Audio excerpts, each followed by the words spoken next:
ආයුබෝවන් හැමෝටම. අද මගේ පෞද්ගලික ගමනක් ගිහින් එනකොට මම දැකපු අසුන්දර දසුණක් හෙට දිනේ යෙදිලා තියෙන උතුම් දිනය, බෞද්ධයාගේ උතුම් දවස, දින 365 දවසෙන් වටිනම දවස හෙට දවස. ඒ උතුම් වෙසක් පුන් පොහොය දින හෙට දවසට යෙදිලා තියෙනවා. බුදුරජාන් වහන්සේ පිරිනුවම් පාලා වසර 2568ක් ගත වෙලා, ඒ කියන්නේ බුද්ධ වර්ෂ 2568ක් ගත වෙලා. බුදුන් වහන්සේ පිරිනුවම් පාලා වසර 2568ක් වෙනකොට, අද මේ වෙනකොට, මේ මොහොත වෙනකොට, අද අපේ රටේ මිනිස්සු කොතනද ඉන්නේ? අද අපේ රටේ මිනිස්සුන්ගේ ආධ්‍යාත්මය කොතනද? අද අපේ රටේ මිනිස්සුන්ගේ භෞතිකය කොතනද? ඇත්තටම ගොඩක් කාටුවෙන් මම මේ කාරණාව ප්‍රකාශ කරන්නේ. මගේ රටේ දසදහසක් මහරහතන් වහන්සේලා වැඩ හිටපු පින්බිමක්, බුදුන් වහන්සේගේ සෙවණ වැටුණු, බුදුන් වහන්සේගේ ආශිර්වාදය ලබන පින්බිමක්, බුදුන් වහන්සේගේ පාද ස්පර්ශය ලැබපු පින්බිමක්, දසදහසක් ලක්ෂ ගණනක් මහරහතන් වහන්සේලා, රහතන් වහන්සේලා, සෝවන් සකු르දගාමී අනාගාමී අරිහත් උතුමන්ලා, භික්ෂු භික්ෂුණී උපාසක උපාසිකා සිව්වණක් පිරිස වැඩ හිටපු මේ පින්බිමක්, වැඩ සිටින මේ පින්බිමක්, වැඩ සිටින්නට නියමිත පින්බිමක්. ඉතිහාසයේ මගේ රටේ වැඩ හිටපු ශ්‍රේෂ්ඨතම මහරහතන් වහන්සේ නමක් වැඩ හිටපු ඒ උතුම් පින්බිමක් අසල සිදුවිච්ච සිදුවීමක් මම දැකපු දසුණක් මේ. මේ ප්‍රදේශයේ වෙසක් ඒ උතුම් මංගල්‍යයට සෑම ප්‍රදේශයකම වගේ මේ පින්බිම වැඳ පුදා ගන්න දසදහස් ගණනින් මිනිස්සු මේ පින්බිමට මේ වෙසක් කාල සීමාවේ පැමිණෙනවා. බෞද්ධ පැතිමතුන් සහ අනිකුත් විවිධ ආගම්වල මිනිස්සු මේ භූමිය වැඳ පුදා ගන්න මේ ස්ථානයට පැමිණෙනවා. ඒ මාර්ගයේ අද මම යනකොට දැක්කා, ඒ මාර්ගයේ අයිනෙන් වැටක් ගහලා තියෙනවා දිගට කිලෝමීටර් ගාණක්. ඒ පින්බිමට දහස් ගණන් සෙනඟ වැඳ පුදා ගන්න එනකොට, ඒ වැඳ පුදා ගන්න එන මිනිස්සු එන වාහන නතර කරන්න බැරි වෙන විදිහට ඒ වැටවල් නිර්මාණය කරලා තිබුණා. හොඳම කාරණාව තමයි ඒ අවට යම් යම් ගෙවල් වල ගහලා තියෙනවා, ඉඩ සීමා තියෙන වතු වල ගහලා තියෙනවා වාහන නැවතුම්පල කියලා. හොඳම කතාව තමයි බුදුන් වැඳ පුදා ගන්න මිනිස්සුන්ගේ වාහන මාර්ගයේ අයිනේ නතර කරන්න බැරි වෙන විදිහට ඒ වැට ගහලා, ඒ අවට ඉඩ පහසු තියෙන තැන්වල වාහන නැවතුම්පලවල් හදලා, වාහන ඒ තැනට ගාල් කරලා, රථ ගාලවල් හදලා, ඒ රථ ගාලවල වලට වාහන ගාල් කරලා, ඒ ගාල් කරන වාහනයකට වාහනයක් ගානේ ටිකට් එකක් කඩනවා. මගේ රටේ ඉන්නේ බෞද්ධයෝ කියා ගන්නා පිරිසක්, බුදුන් උපන් දේශය කියා ගන්නා පිරිසක්, බුදුන්ගේ දේශය කියා ගන්නා පිරිසක්, මේක බෞද්ධ රටක් කියා ගන්නා පිරිසක්. එවන් පිරිසක් ජීවත් වෙන රටක් මේ විදිහට කොහොමද ක්‍රියාත්මක වෙන්නේ? බුදුන් වඳින්න එන ඒ මිනිස්යාට වාහනේ නතර කරගන්න බැරි වෙන විදිහට පාර වහලා, වැටවල් ගහලා, අද බුදුන් පුදන මලටත් මිලක් නියම වෙලා, බුදුන්ට පූජා කරන පැන් විදුරටත් මිලක් නියම වෙලා. හැබැයි අපි කියනවා මේක බුදුන්ගේ දේශය කියලා. අපි කියනවා මේක බුදුන් ඉපදුන රට කියලා. අපේ රටේ මිනිස්සු කොහෙටද යන්නේ? අපේ රටේ මිනිස්සුන්ගේ ආධ්‍යාත්මය කොහෙද? අපේ රටේ මිනිස්සුන්ගේ ගුණය කෝ? අපේ රටේ මිනිස්සුන්ගේ ධර්මය කෝ? හැමදාම ඇහැරෙන්නෙත් පිරිත් අහගෙන, නිදාගන්නෙත් පිරිත් අහගෙන, නිින්දෙනුත් පිරිත් අහගෙන, උදේ නැගිටපු තැන ඉඳන් හවස නිින්දට යනතුරුත් නිින්දනුත් බණ අහන රටක්, බණ කියන රටක්. ඒත් කෝ මිනිස්සුන්ගේ ප්‍රතිපත්ති? ඒත් කෝ මිනිස්සුන්ගේ ගුණධර්ම? කෝ මිනිස්සුන්ගේ මනුෂ්‍යත්වය? කෝ මිනිස්සුන්ගේ ගෞරවය? කෝ මිනිස්සුන්ගේ කළගුණ සැලකීම? කෝ මිනිස්සුන්ගේ සිරිත් විරිත්? අද සියල්ල වෙළඳ භාණ්ඩ වෙලා, අද සියල්ල මුදලට විකිනෙනවා, අද සියල්ලට මිලක් නියම වෙලා, ගුණාත්මක භාවය ඉවත් වෙලා ප්‍රමාණාත්මතාවය අද සමාජයේ රජ වෙලා, බුදුන්ගේ දේශයේ බුදුන්ට පුදන මලටත් මිලක් නියම වෙලා, බුදුන්ගේ දේශයේ බුදුන් වදින්න මනුස්සයටත් මිලක් නියම වෙලා. මොකද්ද මගේ රටට වෙලා තියෙන්නේ?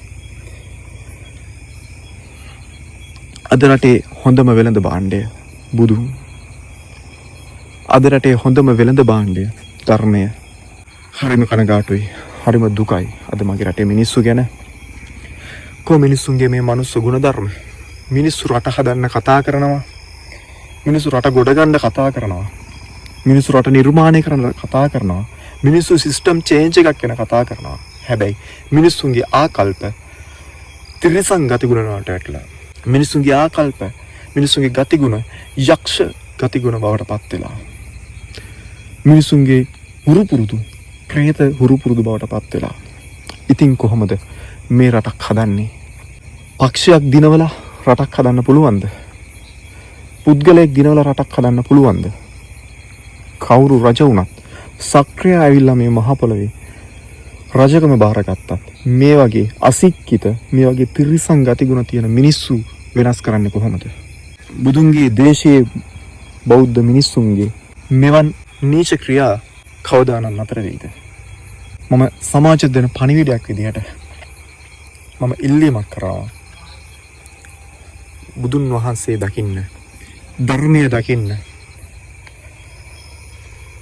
තමන්ගේ ගුණධර්ම ගොඩනගා ගන්න උත්සාහ කරන්න. මනුස්සත්වය ගොඩනගා ගන්න උත්සාහ කරන්න. මිනිස්සෙක් මිනිස්සෙකුට ආදරය කරන්න.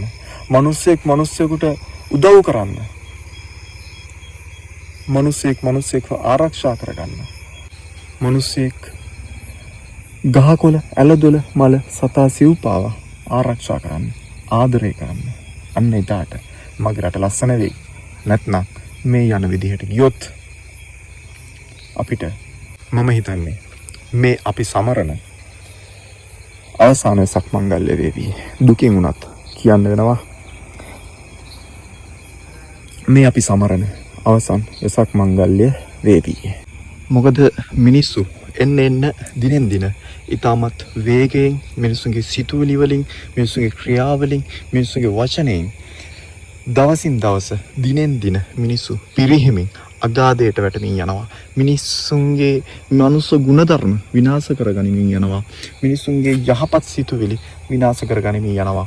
තිරිසන් ගතිගුණ, ප්‍රේත ගතිගුණ, යක්ෂ ගතිගුණ මිනිස්සු තුලින් බලවත් වෙමින් යනවා. එහෙම වෙනකොට සිද්ධ වෙන්නේ මිනිස්සු කාකොටා ගන්න පටන් ගන්නවා. මිනිස්සු මරා ගන්න පටන් ගන්නවා. මිනිස්සු තරංකාරීත්වයේ උපරිමයටම ගිහිල්ලා මිනිස්සු විසින්ම මිනිස්සු ඝාතනය කරගනිමින් විනාශ කරගනිමින් සෑම තැනකින්ම එකතු වෙනකොට ලොකු ප්‍රමාණයක් විදියට මේ විශ්වයට මුදා හැරීම නිසා. ඉතින් ඉදිරියේදී මගේ රටේ ස්වාභාවික විපත් වලින්, මුළු ලෝකෙම ස්වාභාවික විපත් වලින් මිනිසුන්ට දුක් විඳින්න සිද්ධ වේවි කියලා මම හිතනවා. මොකද මේ මිනිස්සු ක්‍රියාත්මක වෙන විදිහත් එක්ක මිනිස්සු තුලින්ම විනාශ වෙන යුගයක ආරම්භයක් දෝ කියලා මට මේ උතුම් වෙසඟ ආරම්භ වීමට නියමිත මේ උතුම් දිනේ මාහට හිතෙනවා. ඉතින් එසේ නොවන්නට නම් මිනිස්සු නැවතත් අද පටන් හිතේ දරා ගන්න. අද තමයි හොඳම දවස මිනිස්සුන්ට වෙනස් වෙන්න. මේ උතුම් වෙසඟ තමයි හොඳම දිනය මිනිස්සුන්ට වෙනස් වෙන්න. ඉදිරි අනාගතය විපතකින් විපතක්ම වෙලා මිනිසුන්ගේ වේදනා තුලින්, විලාප තුලින් අනාගතයට මුහුණ දෙනවද? එසේත් නොමැතිනම් මෙත්තාවෙන්, කරුණාවෙන්, මුදිතාවෙන්, උපේක්ෂාවෙන් ලෝකෙ දෙස බලමින්, මනුෂ්‍යත්වයට ආදරය කරමින්, සතා සිව්පාවට ආදරය කරමින්, සියල්ල සමසිතින් දරාගෙන මේ මුළු ලෝකෙටම ධර්මය කියන්නේ මොකක්ද?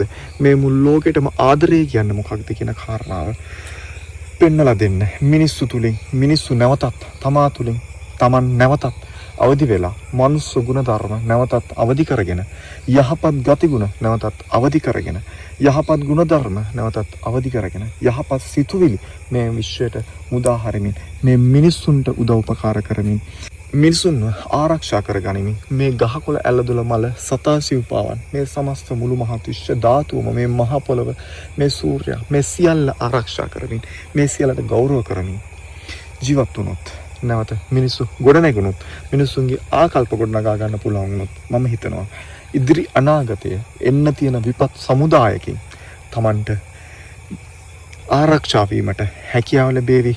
මම හිතනවා ඉදිරියේ එන විපත් වලින් බේරීමට තියෙන එකම එක එකම එක විකල්පය තමන්ගේ ආකල්ප ගොඩනගාගෙන තමන් වෙනස් වීමමයි.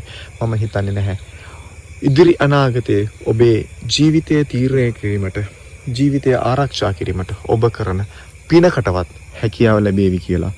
ඔබ ආරක්ෂා කරන්නේ ඔබේ යහපත් ප්‍රතිපත්ති, ඔබ ආරක්ෂා කරන්නේ ඔබේ යහපත් ගුණධර්ම, ඔබව ආරක්ෂා කරන්නේ ඔබේ යහපත් ධර්මයයි. ඉතින් මම ඉල්ලීමක් කරනවා සමස්ත ලෝකවාසී සියලුම මිනිසුන්ගේ තමන්ගේ ආගමට අනුව, තමන්ගේ දහමට අනුව සැබෑ ලෙස ජීවත් වෙන්න. මේ ලෝකයේ ඇවිලෙන්නා වූ ගිනිදැල් නිවන්න අපි එකමුතු වෙමු. මේ ලෝකයේ ඇතිවෙන්නා වූ යුද්ධ නිවන්න අපි එකමුතු වෙමු.